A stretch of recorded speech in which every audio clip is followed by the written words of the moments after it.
Ok. Muito bem, amigos. Vamos ver se agora foi. Muito bem.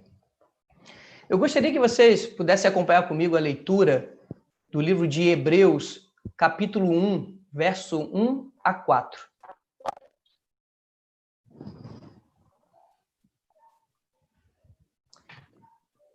Ok? Então, enquanto vocês procuram, o livro de Hebreus ele é interessante porque fala muito acerca de Jesus como o sumo sacerdote. O livro de Hebreus vai tratar muito acerca do santuário, mas também o livro de Hebreus é uma exortação. Nós não sabemos ao certo os destinatários da carta aos Hebreus, ali a carta de Hebreus, mas nós podemos identificar algumas situações que estavam acontecendo com os destinatários desta carta. O verso 1 a 4 já nos identifica algumas coisas. E diz assim: havendo Deus outrora falado muitas vezes e de muitas maneiras aos pais pelos profetas, nesses últimos dias nos falou pelo Filho, a quem constituiu o herdeiro de todas as coisas, pelo qual também fez o universo. Ele, que é o resplendor da glória e a expressão exata do seu ser, sustentando todas as coisas pela palavra do seu poder, depois de ter feito a purificação dos pecados, assentou-se à direita da majestade nas alturas, tendo se tornado tão superior aos anjos, quanto herdou mais excelente nome do que eles. Esses 4 primeiros versos, eles vão se tornar a base para a conclusão da fala do apóstolo Paulo. No capítulo 2, nós iremos ver daqui a pouco. Mas eu gostaria de destacar alguns pontos extremamente importantes nesses 4 versos com vocês, acerca da primeira doutrina fundamental da Igreja Adventista do Sétimo Dia, que tem a ver com a palavra de Deus. Primeiramente, notem que Deus outrora falou. Então, Deus falou pelos profetas, então os profetas foram o meio pelo qual Deus se revelou. Veja que no passado, Deus falou pelos profetas. Nós chamamos isso do processo de revelação. Deus se revelou, Deus falou, Deus deu sonhos, Deus se revelou por meio de visões, enfim. De alguma forma, Deus, ele se revelou, e ele se revelou de muitas maneiras, como eu disse para vocês. Algumas vezes falou, outras vezes em sonhos, outras vezes em visões. Muitas foram as maneiras que Deus se revelou aos profetas. Mas também, segundo o autor de Hebreus, que acreditamos ser o apóstolo Paulo, é dito que ele falou pelo Filho. Então, Deus, além de se comunicar com os profetas para se revelar, Deus também se revela por meio de Jesus. Jesus ele se torna a revelação perfeita do Pai. Então, veja que nesse processo de Deus se revelar, Hebreus capítulo 1, verso 1 e 2, diz que Deus se revelou pelos profetas e Deus se revelou pelo Filho. Mas também podemos aprender de que se Deus se revelou pelos profetas, nós temos os relatos bíblicos, logo os profetas, eles escreveram aquilo que foi comunicado a eles. E nós vamos perceber um pouco mais à frente que nós chamamos isso do processo de inspiração, que foi como o profeta, ele vai agora comunicar para o povo aquilo que ele recebeu como oráculo, como mensagem de Deus. Então, nós temos nesses 2 versos 2 princípios muito importantes, que é o processo da revelação, Deus se comunicando com o profeta, e nós temos agora o processo da inspiração, o profeta escrevendo, comunicando para outros aquilo que Deus havia revelado a ele. Ok? O verso 3 é dito com referência a Jesus, porque ele que é o resplendor da glória, está conectado com o Filho, que foi a última coisa citada no texto, de acordo, né, com o nosso contexto, ele, o Filho, é o resplendor da glória e a expressão exata do seu ser. Essa palavra expressão traz uma ideia de carimbo. Já perceberam? O carimbo, ele imprime perfeitamente aquilo que foi o original. Então, o que eu estou... Na verdade, eu não. O que o texto quer passar para mim e para você? Que Jesus Cristo, ele é a cópia perfeita de quem é Deus o Pai, se podemos assim colocar com a imagem do carimbo. Jesus, ele representa perfeitamente quem é Deus. Então, nós podemos perceber do verso 1 ao verso 4, que o autor da carta aos Hebreus coloca o clímax da revelação em Jesus Cristo. Jesus, ele é o foco da revelação de Deus. Então, nós temos no Antigo Testamento, Deus falando com os profetas para trazer o clímax dessa mensagem, que é falar de Jesus, do Filho. E nós temos o próprio Filho vindo a essa terra para revelar quem é Deus o Pai. Então, Jesus, ele é o foco daquilo que Deus comunicou. Jesus é o clímax da revelação de Deus e Jesus é o clímax do que, então, os profetas escreveram acerca da mensagem que Deus passou. Então, avançando, nós temos no capítulo 2, se você acompanhar novamente do verso 1 ao verso 4, Hebreus capítulo 2, a seguinte mensagem: por esta razão, ou seja, ele está trazendo uma conclusão de um raciocínio. Por esta razão, importa que nos apeguemos com mais firmeza às verdades ouvidas, para que delas jamais nos desviemos. Se, pois, se tornou firme a palavra falada por meio de anjos ou mensageiros, que também pode ser uma tradução, e toda transgressão ou desobediência recebeu justo castigo, como escaparemos nós se negligenciarmos tão grande salvação, a qual, tendo sido anunciada inicialmente pelo Senhor, foi-nos depois confirmada pelos que a ouviram, dando Deus testemunho juntamente com eles por meio de sinais, prodígios e vários milagres, e por distribuições do Espírito Santo, segundo a sua vontade. Veja alguns pontos extremamente importantes acerca da palavra de Deus. Primeiro, nós podemos identificar que, de alguma forma, os ouvintes do autor da carta aos Hebreus, eles estavam se desviando daquilo que foi a revelação original de Deus. Um desvio por falta de apego, por falta de perseverança, por falta de consistência. É por isso que o autor aos Hebreus, que acreditamos ser Paulo, ele diz: nos apeguemos com mais firmeza. Estava tendo um certo relaxamento, porque no verso 3 é dito que alguns estavam negligenciando essa salvação. E como que eles estavam negligenciando? Por falta de diligência e perseverança, por falta do apego à revelação de Deus por meio dos profetas e por meio do Filho, que foi enviado para morrer por nós. Então, olha que interessante, olha a exortação de Paulo com relação aos destinatários desta carta. Ele pede para que os destinatários eles se apeguem com mais firmeza aquilo que eles ouviram acerca da salvação, aquilo que foi revelado por Deus. E ele pede para que a gente não negligencie, a gente não entre em um relaxamento com relação às verdades que foram reveladas.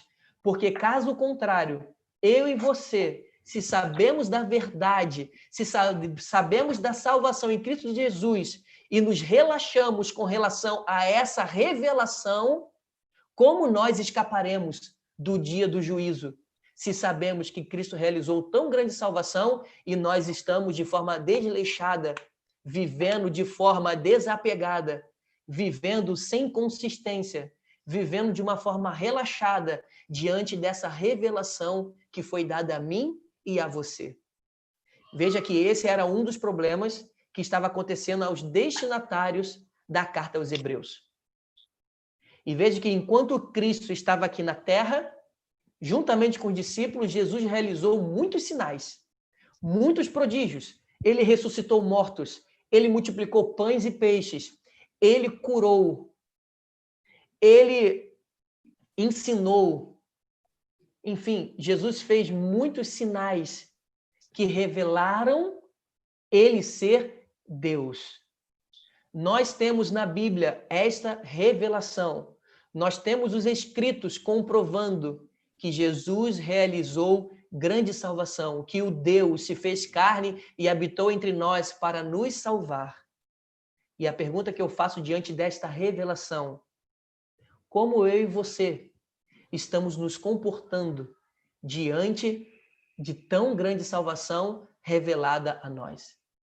Quais as decisões estamos tomando na vida frente a esta revelação de Deus, anunciada aos profetas no Antigo Testamento, que o Messias viria, e no Novo Testamento, a autorrevelação de Deus por meio de Jesus Cristo, revelando a salvação, o cumprimento das promessas de um Deus que veio para nos salvar? Como eu e você estamos lidando com essa revelação diante dos nossos olhos? Veja que a conclusão do argumento do verso 1 ao 4 do capítulo 2 remonta os 4 versos do capítulo 1, que Deus outrora falou por meio dos pais, pelos profetas, acerca de Jesus, acerca da salvação. E o próprio Cristo veio. Ele que é a autorrevelação do Pai, a cópia perfeita, a revelação perfeita. Nós não podemos negligenciar tamanha salvação que eu e você conhecemos por meio da Bíblia. Vejam, queridos, quando nós falamos de revelação, nós aprendemos que Deus se revela de muitas formas, de muitas maneiras. Deus falou de muitas maneiras aos pais pelos profetas, foi o que nós aprendemos. Nós podemos identificar uma espécie de revelação e nós a classificamos como revelação geral. O que é a revelação geral? Ela está disponível para todos e ela apela para a razão de todo ser humano.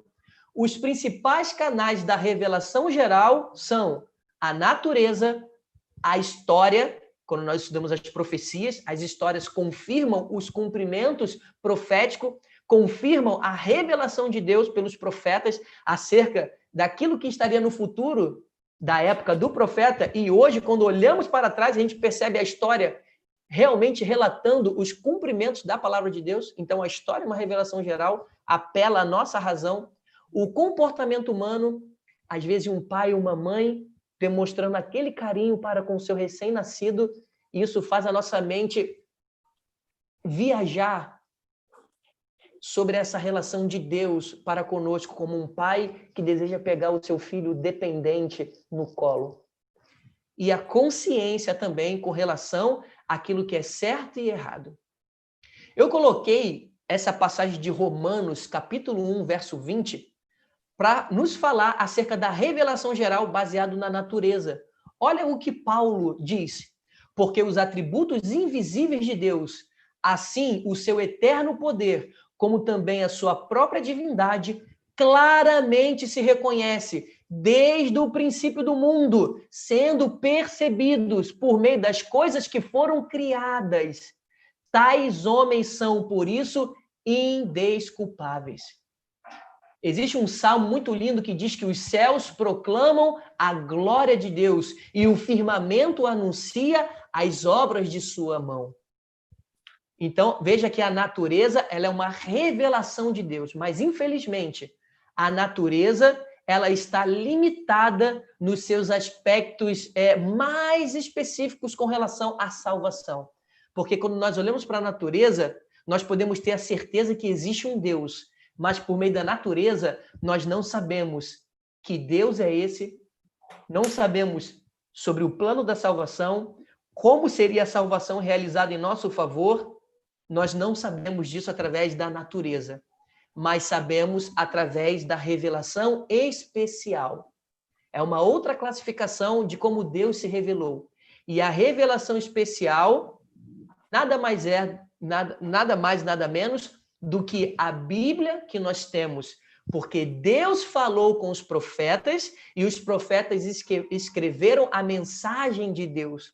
Então, a Bíblia, Antigo e Novo Testamento, é a revelação especial, porque quando eu leio a Bíblia, na Bíblia eu sei o nome desse Deus, eu sei como foi que ele morreu por mim e eu tenho promessas de que ele vai voltar para nos buscar, que ele já fez moradas e que o novo céu e a nova terra, lá não haverá nem morte, nem choro, nem pranto, nem coronavírus, não haverá doença, não haverá nada. E por que eu sei disso? Porque existe a revelação especial, existe a Bíblia.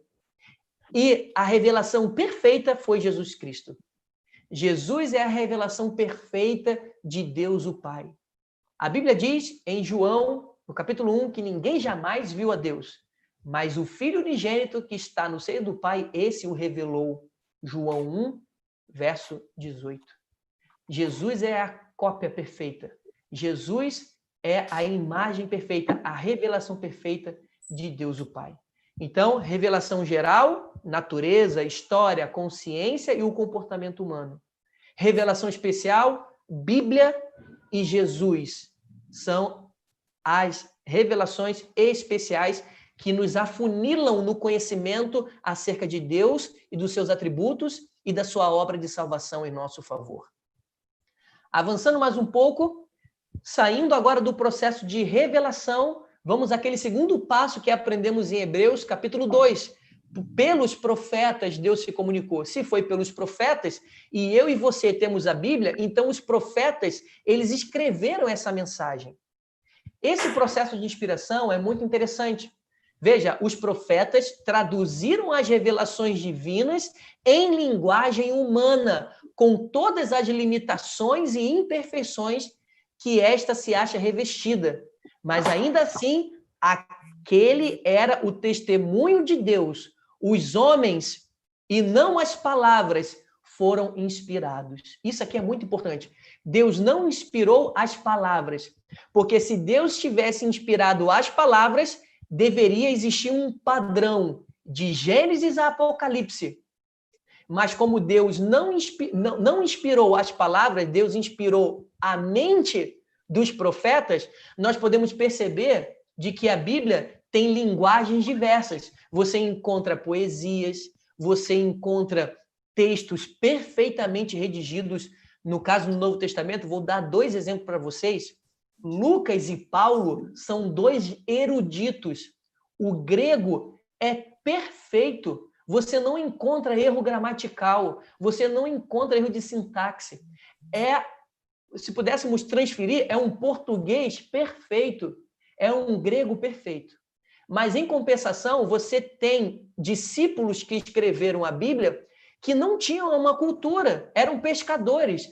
Pedro, João, Pedro que escreveu as cartas, João que escreveu o Evangelho e o Apocalipse, é de um grego extremamente pobre, que escreve mais ou menos assim, a gente somos. Por quê? Deus inspirou os profetas. O importante era a comunicação da mensagem e não a palavra escrita em si. Aquilo que os homens entenderam daquilo que Deus revelou, eles escreveram de acordo com a sua compreensão, com a sua cultura, o seu pano de fundo, o seu entendimento. E o Espírito Santo guiou esse processo, que por mais que existam diferentes escritas, por mais que existam diferentes linguagens, né, de escrever, nós temos reis que escreveram, nós temos boiadeiros que escreveram a Bíblia, né, Amós, nós temos pescadores que escreveram, nós temos eruditos que escreveram, príncipes que escreveram. Vejam, nós temos cerca de 40 autores que viveu num período de 1.500 anos, cada um com seu background, a sua cultura, o seu conhecimento. E Deus, quando se revelou a esses homens, Deus deu liberdade para que esses homens pudessem usar da sua criatividade para que eles pudessem comunicar aquilo que eles entenderam. E o Espírito Santo preservou esse processo de escrita para que, de fato, a mensagem fosse preservada. Por isso, Deus não inspirou as palavras, Deus inspirou os homens, a mente dos homens. Logo, é por isso que a linguagem da Bíblia não é a escrita de Deus, é a mensagem de Deus escrita por homens. Logo, a Bíblia, ela é divina, humana. Divina porque a mensagem veio dele, mas humana porque homens escreveram essa mensagem que foi revelada a eles. Olha o que Ellen White fala acerca desse processo de inspiração.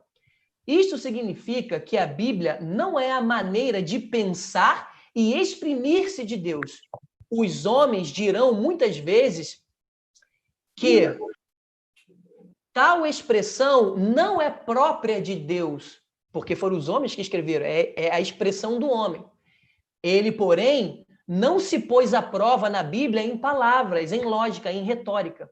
Os escritores da Bíblia foram os instrumentos de Deus e não a sua pena, a sua caneta. Deus não usou o profeta como se fosse uma caneta. Não, Deus se comunicou, se revelou e o profeta escreveu aquilo que entendeu. E nesse processo, Deus cuidou para que, de fato, aquilo que o profeta escreveu de acordo com a sua compreensão fosse entendido por todos que fossem ler a mensagem central do que Deus desejava acerca da comunicação para com o profeta. Existem exceções com relação a esse processo. Um deles é o 10 Mandamentos. Ali fica explícito de que Deus escreveu com seu próprio dedo os mandamentos. Êxodo capítulo 20. Deus escreveu com a sua própria mão em tábuas de pedra e deu a Moisés os 10 mandamentos. Então, ali nós temos uma exceção, que de fato os 10 mandamentos foi escrito pelo próprio Deus. Os 10 mandamentos, Êxodo capítulo 20. E quem somos nós para mudar o que Deus escreveu? Não é verdade? Então, vamos para o terceiro processo. Aprendemos sobre o processo da revelação, Deus se comunicando. Aprendemos o processo de inspiração, o profeta escrevendo o que ele entendeu da revelação de Deus. E nós temos o processo da iluminação, que é a compreensão das verdades da palavra de Deus quando estudada. Quando eu e você estudamos a palavra de Deus, o Espírito Santo guia a nossa mente para que possamos compreender toda a verdade. Nesse momento, eu tenho certeza que o Espírito Santo está guiando a sua mente para que você compreenda essas verdades da palavra de Deus. João 14, verso 26 e João 16, verso 13, diz exatamente isso, que o Espírito da verdade vos guiará em toda a verdade. É o Espírito Santo que guia a mente do leitor com relação às verdades da palavra de Deus. Por exemplo, ninguém pode dizer Senhor Jesus senão pelo Espírito Santo. 1 Coríntios 12, 13. É o Espírito que revela quem é Jesus. Se você reconhece Jesus como teu Salvador, não é méritos seus, mas foi o Espírito que te revelou e você entendeu isso. Sem a iluminação da mente humana pelo Espírito, a Bíblia jamais poderá ser corretamente entendida ou reconhecida como a expressão autorizada da vontade de Deus.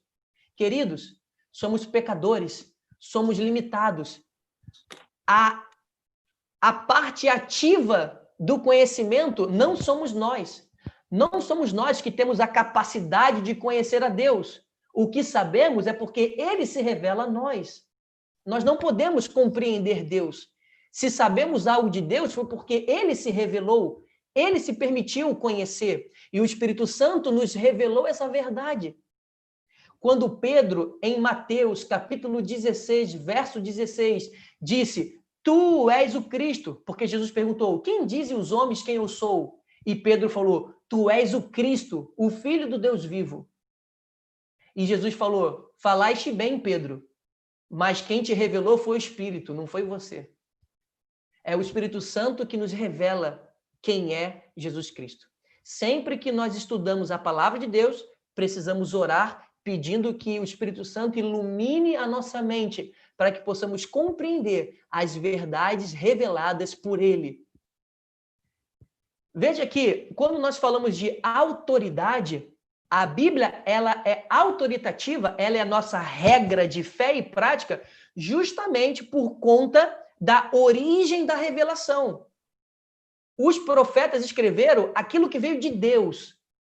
A palavra é de Deus, é a palavra de Deus. Logo, ela é autoridade sobre nós. Veja que os autores bíblicos, eles testificam o seu testemunho, ou seja, a sua escrita, dizendo que isso não provém deles. Olha aí, ó, o que Jeremias, Ezequiel, Oséias e tantos outros profetas falaram. A palavra do Senhor, veio a mim a palavra do Senhor. Você vai perceber que é algo recorrente isso. Veio a mim a palavra do Senhor. Eles reconhecem que a fonte é de Deus. É Deus que está se comunicando, Deus que está falando. Foi-lhes ordenado que falassem em nome do Senhor, dizendo, assim diz o Senhor. Quantas das vezes podemos perceber os profetas dizendo isso? Assim diz o Senhor. Então, veja que as reivindicações das Escrituras têm a sua fonte em Deus. Por isso, a Bíblia é, para mim e para você, fonte de autoridade, nossa regra de fé e prática. A Bíblia, queridos, está acima da igreja e dos dons espirituais concedidos à igreja, inclusive o dom do Espírito de profecia. Porque, infelizmente, muitos têm colocado o dom do Espírito de profecia no mesmo patamar de autoridade da Bíblia ou acima. Não podemos. Os dons estão sujeitos à autoridade bíblica.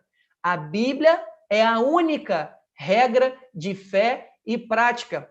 Todas as nossas doutrinas, todo o nosso comportamento deve estar baseado naquilo que é assim diz o Senhor.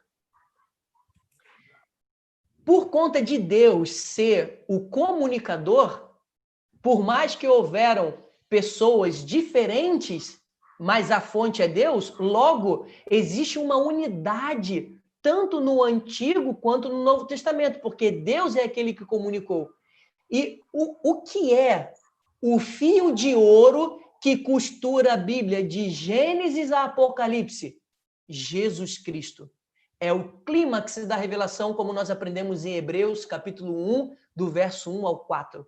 Jesus é o foco da revelação de Deus. O Antigo Testamento são as promessas acerca do Salvador, e o Novo Testamento é o cumprimento da salvação em Jesus Cristo em nosso favor. Logo, não podemos descartar Novo Testamento, ficar só com o Novo, não podemos descartar o Novo e ficar só com o Antigo. Antigo e Novo formam uma unidade perfeita para a compreensão completa do panorama da salvação que Cristo realizou por nós. Antigo e Novo Testamento exalta a pessoa de Jesus Cristo. Ele é o clímax, ele é o foco, ele é o primeiro e último, ele é tudo. Antigo e Novo revelam Jesus Cristo. Por mais que a Bíblia foi escrita de diferentes maneiras, com linguagem diferente, o propósito é um só: exaltar e revelar a salvação em Cristo Jesus para nós, pecadores perdidos. E o que nós estamos fazendo diante desta revelação?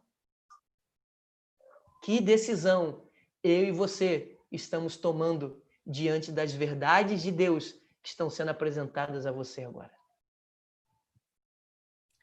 Veja, queridos, por esta razão, importa que nos apeguemos com mais firmeza às verdades ouvidas, para que delas jamais nos desviemos.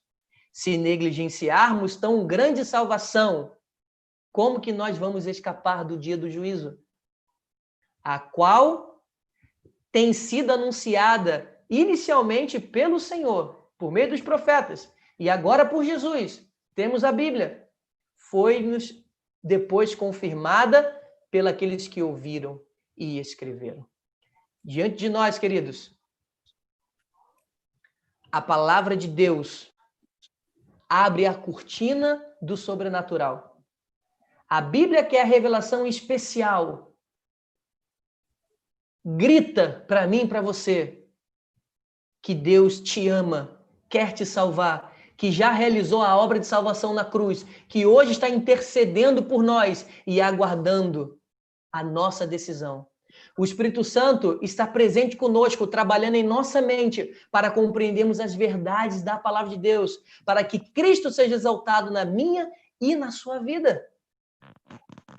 E diante de tão grande salvação, de tão grande revelação, qual será a nossa decisão? Hoje nós aprendemos a primeira crença fundamental da Igreja Adventista, que a Bíblia é a única regra de fé e prática. E que Deus se revelou por meio dos profetas e também por meio do seu Filho Jesus Cristo. Nós aprendemos que os escritores bíblicos comunicaram, de acordo com o seu conhecimento, de acordo com o seu entendimento, aquilo que Deus revelou. Deus inspirou a mente dos profetas e não as palavras. E aprendemos que o Espírito Santo, quando estudamos a palavra de Deus, é ele que revela as verdades que transformam a nossa vida. Eu espero que você possa ter compreendido, nesse primeiro estudo, no que a Igreja Adventista do Sétimo Dia crê com relação à palavra de Deus. E que você possa, juntamente conosco, possamos nos unir para proclamar a grande salvação realizada por Cristo Jesus, revelada a nós por meio da Bíblia, e que possamos falar desse amor para muitos, para que eles também possam conhecer dessa salvação. Que Deus abençoe muito a sua vida. E eu queria só falar com o pastor Marcelo. Pastor, eu não sei se terá algum louvor ou se eu posso fazer a oração final nesse momento. Podemos orar? Ok, deixa eu só conferir aqui. Perfeito. Ok, então eu lhe convido nesse momento para que você possa fechar os seus olhos e juntamente comigo orar. Obrigado, Senhor, pela tua palavra que chega a nós com autoridade. Obrigado porque através da Bíblia nós sabemos o que devemos fazer e o que não devemos fazer. Obrigado porque a Bíblia nos revela acerca de Jesus Cristo, da salvação, fala da malignidade do pecado, o que o pecado causa no ser humano, separação de Deus.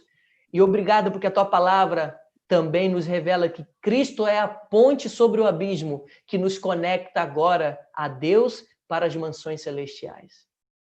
Que possamos, ó Pai, sermos negligentes, possamos nesse momento não ser negligentes com relação a tamanha revelação dada a nós. Que a nossa decisão possa ser sim, que possamos agora, por ter compreendido as verdades da Bíblia, possamos dizer sim diante do que o Espírito Santo acabou de nos revelar através do estudo da palavra de Deus. E que a nossa vida possa mudar completamente através do teu poder, da tua graça e do teu agir em nossa vida. Nos dê uma boa noite de descanso. Nos dê um restante de noite abençoado na tua presença. É o que eu te peço, te agradeço. Em nome de Jesus, amém. Pessoal, muito obrigado pela presença de vocês, vocês que estão aqui pelo Zoom, vocês também que nos assistem pelo YouTube. Que a graça e a paz de Cristo abençoe a vida de cada um. Pastor Marcelo, obrigado pelo suporte e amigos, obrigado também pela paciência. Ok? Ok? Então, pastor, estaremos novamente até na próxima quarta-feira. Estou ouvindo daqui. E os seus familiares também. Prepararemos música. Tá alto, você está gritando. Pedidos de oração. Talvez não dê para todo mundo, na verdade, né? Mas que você venha conosco orar, venha conosco estudar a palavra de Deus. Continue reservando esse tempo para nós estarmos em adoração, mesmo sem os nossos templos estarem abertos. Uma boa noite para você, um bom descanso e tenha uma semana feliz, em nome de Jesus. Amém. Um abraço, pessoal. Boa noite. Até quarta-feira. Um abraço. Boa noite para todos. Até quarta. Tchau, Sim. Tchau, Nilton. Valeu. Boa semana. Beijo na família. Um abração aí na Lau. Tchau, pastor.